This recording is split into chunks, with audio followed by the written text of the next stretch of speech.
నేను ఆఫీస్కి వెళ్తున్నా. టిఫిన్ చేయమంటే చేయలేదు కదా, ఇడ్లీ చేసిన, మధ్యాహ్నంకి టమాటా పప్పు కూడా వేసిన, రైస్ పెట్టిన, తినేయండి. సరే అమ్మా.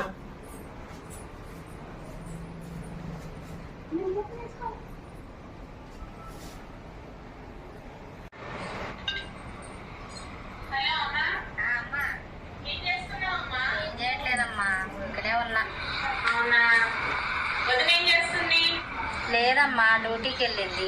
అన్నయ్య డ్యూటీకి వెళ్ళిండు, వదిన డ్యూటీకి వెళ్ళిందమ్మా.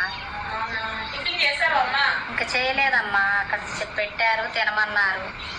ఇక వాళ్ళకి ఇష్టం వచ్చింది వండారమ్మా, ఇక అట్టయినా తినాలి కదా. అదేంటమ్మా అలా అంటావు? ఇంట్లో ఉన్నది వండుతారు కదా, ఇష్టమయ్యేది ఏముంది? పోనీ నీకేది ఇష్టం అది నువ్వు వండుకొని తిను. నేను చెప్తే వింటారమ్మా, వాళ్ళకి ఇష్టమైనవి వండి పెడితే నేను తినాలి. ఇప్పుడు ఇద్దరు పనులకు వెళ్ళే వాళ్ళే కదమ్మా, వదిన కుదరదు కదా. నీకేదో నచ్చింది అనుకో, అది నువ్వు తెప్పించుకొని వండుకొని తినమ్మా. వాళ్ళు దేరుగా అమ్మా నచ్చింది తెమ్మంటే, మేము వండిందే తినంటారు. అట్లా ఎట్లుంటది అమ్మా? ఏదైనా నీకు కావాలంటే ఇచ్చి తెచ్చుకొని తిను.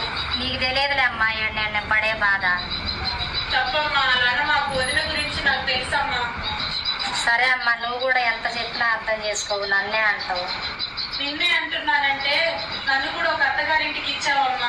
ఇక్కడ కూడా నేను ఒక కోడల్ని, అర్థమైందా? నేను ఇక్కడ ఎంత సంతోషంగా ఉండాలని నువ్వు కోరుకుంటావో, వదిలిని కూడా వాళ్ళ అమ్మ నాన్న మన దగ్గర సంతోషంగా ఉండాలనే కోరుకుంటారు కదమ్మా. ఎందుకమ్మా అలా అంటావు? ప్రతి దానికి పెడర్థంగా మాట్లాడతావు. ఒక్కసారి ఆలోచించడానికి ప్రయత్నం చేయమ్మా. నా స్థానంలో వదిలి ఉందనుకో అమ్మా. సరేనమ్మా, నువ్వు ఇంతగా చెప్తున్నావు కాబట్టి సరే అమ్మా, అర్థం చేసుకుంటా. అందరు అత్తలాగా నువ్వు ఉండవుతమ్మా. నువ్వు కూడా ఒక ఇంటికి ఒక కోడలివే కదమ్మా, ఆలోచించమ్మా. సరే తల్లి, మరి నువ్వు చెప్పినట్టే చేస్తాను. సరే అమ్మా, ఉంటాను. ఓకే అమ్మా.